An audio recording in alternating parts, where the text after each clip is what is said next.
Friends, ഷാംലാസ് കിച്ചണിലേക്ക് എല്ലാവർക്കും സ്വാഗതം. ഇന്ന് ഞാൻ എന്താ അറിയുക ഇവിടെ ചെയ്യാൻ പോണ ഇന്നൊരു ബ്രേക്ക്ഫാസ്റ്റ്, ഒരു ഇൻസ്റ്റൻ്റ് ആയിട്ടുള്ള ബ്രേക്ക്ഫാസ്റ്റ് അല്ലെങ്കിൽ ഡിന്നറായിട്ട് ഉപയോഗിക്കാൻ പറ്റും. ബ്രേക്ക്ഫാസ്റ്റ് ആയിട്ടും ഡിന്നറായിട്ടും ഉപയോഗിക്കാൻ പറ്റുന്ന ഒരു സ്പെഷ്യൽ ദോശയാണ് ഉണ്ടാക്കാൻ പോണത്. അത് എൻ്റെ തൊട്ട വീട്ടിലെ നളിനി ചേച്ചി ഇല്ലേ, നളിനി ചേച്ചിയുടെ മോള് ശ്വേത പറഞ്ഞതെന്നാണ്. കുട്ടി ഉണ്ടാക്കിയപ്പോൾ സൂപ്പറായി ഉണ്ടാക്കി, ആൻറ്റി ഒന്ന് ഉണ്ടാക്കി നോക്കൂ എന്ന് പറഞ്ഞു. എന്നിട്ട് വീഡിയോ ചെയ്ത് നോക്കൂ ആൻറ്റി എന്ന് പറഞ്ഞു. അപ്പോൾ ശരി മോളെ ചെയ്യാമെന്ന് പറഞ്ഞിട്ട് ഞാൻ ചെയ്യുകയാണ്. അപ്പോൾ എങ്ങനെയുണ്ടെന്ന് നോക്കാം, അത് എന്തൊക്കെയാണ് വേണ്ട, എങ്ങനെയാണ് ചെയ്യുക എന്ന് നോക്കാം കേട്ടോ. ആവശ്യമായിട്ടുള്ള സാധനങ്ങൾ എന്താ വെച്ചാൽ 1 കപ്പ് ഗോതമ്പ് മാവ്, പിന്നെ 1/4 കപ്പ് പൊട്ടുകടലയുടെ പൊടിയാണ് കേട്ടോ, 1/4 കപ്പ്. പിന്നെ വന്നിട്ട് 1/4 കപ്പ് റവ വെള്ളത്തിൽ കുതിർത്തി വെക്കണം. പിന്നെ 1/2 കപ്പ് തൈര്, ആവശ്യത്തിന് ഉപ്പ് കേട്ടോ. ഇതാണ് ആവശ്യമുള്ള 1 നുള്ളു പഞ്ചസാര. ഇതൊക്കെയാണ് നമുക്ക് ആവശ്യമായിട്ടുള്ള സാധനങ്ങൾ. അപ്പോൾ നമുക്കിതെല്ലാം കൂടെ ചേർത്ത് മാവൊക്കെ മിക്സിയിലിട്ട് ഒന്ന് കറക്കിയെടുക്കാം. എന്നിട്ട് ദോശമാവിൻ്റെ പരുവത്തിൽ ആക്കിയിട്ട് വരാം.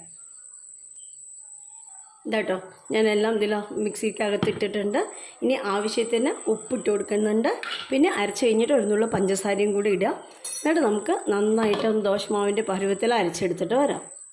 ഇതാട്ടോ, മാവ് അരച്ച് വന്നിട്ടുണ്ട്. ഇനി ഞാനൊരു പാത്രത്തിലേക്ക് ആക്കട്ടെ. ഞാൻ പറഞ്ഞല്ലോ, ഒരു ലേശം പഞ്ചസാരയും കൂടെ ഇട്ട് കൊടുക്കുന്ന. അപ്പോൾ ഇതാട്ടോ, 1 സ്പൂണ് പഞ്ചസാരയും കൂടെ ഞാൻ ഇട്ട് കൊടുക്കുന്നുണ്ട്. ഇപ്പോൾ ഒന്ന് കലക്കി വെച്ചിട്ട് ഒരു 10 മിനിറ്റ് ഇരിക്കട്ടെ. അപ്പോഴേക്കും നമ്മൾ ചമ്മന്തി ഉണ്ടാക്കാം. ഇതാട്ടോ, ചമ്മന്തി ഉണ്ടാക്കാൻ വേണ്ടിയിട്ട് ഞാനൊരു ചീനച്ചട്ടി അടുപ്പത്ത് വെച്ചിട്ടുണ്ട്. എന്നിട്ട് ഒരു തക്കാളി മുറിച്ച് വെച്ചിട്ടുണ്ട്, ഒരു സവോളയും മുറിച്ച് വെച്ചിട്ടുണ്ട് കേട്ടോ. ഇനി ആവശ്യത്തിന് മുളക് പൊടി, ഉപ്പ്. ഇതാണ് ചമ്മന്തി അരയ്ക്കാൻ വേണ്ട. ലേശം ഉഴുന്ന് പരിപ്പിട്ടിട്ട് വറുക്കണം, കരിവേപ്പിലി.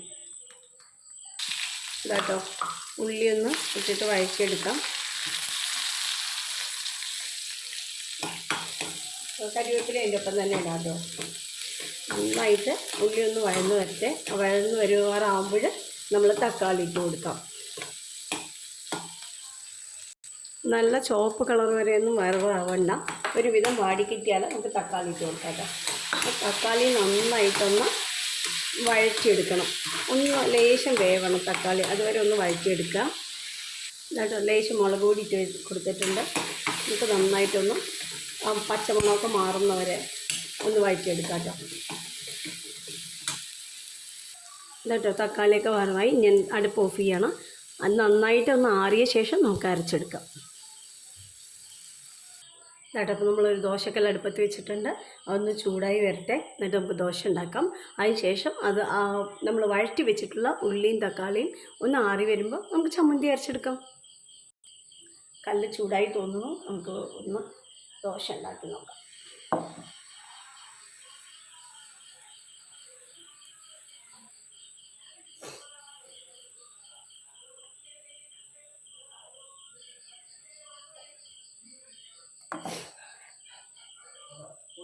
ഇതാട്ടോ, ലേശം എണ്ണ ഒന്ന് വിട്ട് കൊടുക്കണേ. അപ്പോൾ നമ്മുടെ ദോശ റെഡി ആയിട്ടുണ്ട്. സാധാരണ നോക്കും, നമ്മൾ സാധാരണ അരിദോശ ഉണ്ടാക്കുന്ന പോലെ തന്നെ ഉണ്ട് കേട്ടോ. നല്ല ടേസ്റ്റാണെന്നാണ് ആ കുട്ടി പറഞ്ഞത്. നമുക്കിത് ടേസ്റ്റ് ചെയ്ത് നോക്കാം കേട്ടോ. ഞാൻ അടുത്തതും കൂടെ ഉണ്ടാക്കാം.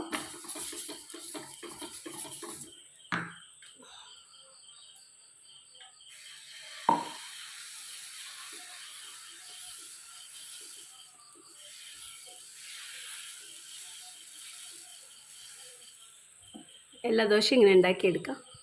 ഇതായിട്ട് നമുക്ക് ലാസ്റ്റ് ദോശയും കൂടെ ചുട്ടെടുക്കാം.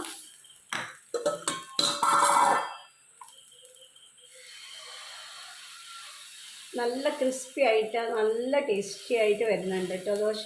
എല്ലാവരും ഉണ്ടാക്കി നോക്കണേ, നല്ല ടേസ്റ്റി ഉണ്ട്.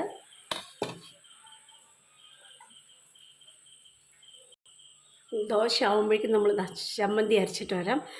നമ്മൾ വഴറ്റി വെച്ചിട്ടുള്ള തക്കാളിയും ഉള്ളിയും ലേശം ഉപ്പും ഇട്ടിട്ടുണ്ട്. പിന്നെ ഒരു 2-3 കരിവേപ്പില കേട്ടോ. അപ്പോൾ വേഗം അരച്ചിട്ട് വരാം. ഇതാട്ടോ, ശ്വേത പറഞ്ഞ പോലെ ദോശ നമ്മൾ വിചാരിക്കുന്ന പോലെ നല്ല ടേസ്റ്റി ആയിട്ടുണ്ട്. നോക്കിക്കോളൂ, നമുക്കിതാ ആ ചമ്മന്തിയും കൂട്ടിയിട്ടൊന്ന് കഴിച്ചാൽ നല്ല ടേസ്റ്റാട്ടോ. എന്താ ടേസ്റ്റ് അറിയോ, നോക്ക്, കഴിച്ച് നോക്ക് നിങ്ങൾ ഉണ്ടാക്കിയിട്ട്. നല്ല സൂപ്പറായിട്ടുണ്ട്, ക്രിസ്പിയും ആണ് ദോശ. അപ്പോൾ എല്ലാവരും ഉണ്ടാക്കി നോക്കുക. ഇൻസ്റ്റൻ്റായിട്ട് ഉണ്ടാക്കാൻ പറ്റുന്നതാണ്, ടേസ്റ്റ് നല്ല സ്വാദുള്ളതുമാണ്. അപ്പോൾ എല്ലാവർക്കും പെട്ടെന്ന് ദോശ ഉണ്ടാക്കണം, ഒന്നും അരിയൊന്നും അരച്ചിട്ടില്ല പറഞ്ഞാൽ ഇങ്ങനെ ഉണ്ടാക്കാം കേട്ടോ.